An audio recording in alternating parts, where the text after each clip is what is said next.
allazi yuwaswisu fi sudurin nas. Tadi al-waswas tu maknanya yang melakukan fungsi tu, yang menimbulkan waswas tu. Dan kat sini yuwaswisu ni dari segi kata kerja lah kan, yang membisikkan, yang yuwaswisu fi sudurin nas. Kalau kat sini quite interesting, dia translate sebagai yang melemparkan bisikan dan hasutannya ke dalam hati manusia.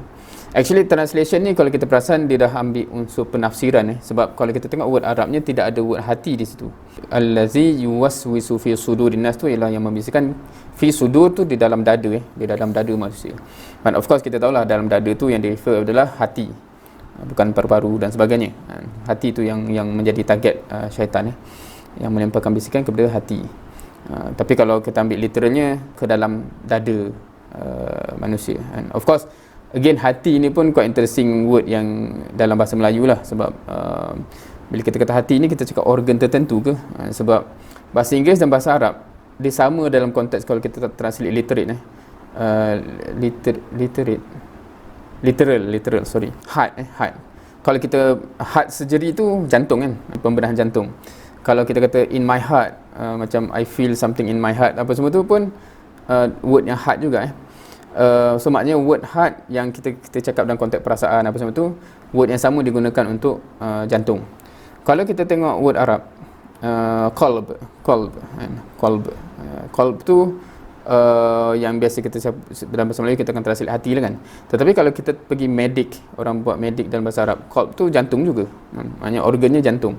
So dari segi word, literal word bahasa Arab dan bahasa Inggeris, word yang digunakan untuk rujuk kepada yang bahasa kita hati tu, hati berperasaan apa semua tu, word itu adalah word yang juga refer zahirnya jantung. Kalau Melayu ni dia lain sikit. Hati ni kalau kita kata organnya mana, bukan jantung. Hati tu organ lain kan, hati tu organ lain, jantung tu organ lain. So dia jadi quite interesting. Dan macam kita ambil word Arab, qalb tu jadi kalbu juga kan. Tapi kalbu tu bukanlah organ hati tu pula kan. So that's interesting lah bagaimana word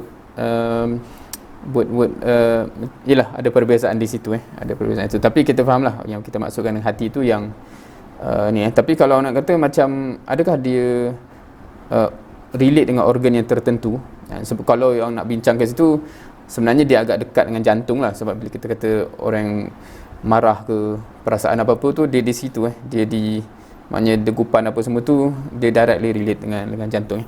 Wallahu alam, biasanya kita akan cakap benda ni dalam konteks yang bukan fizikal, tetapi spiritual.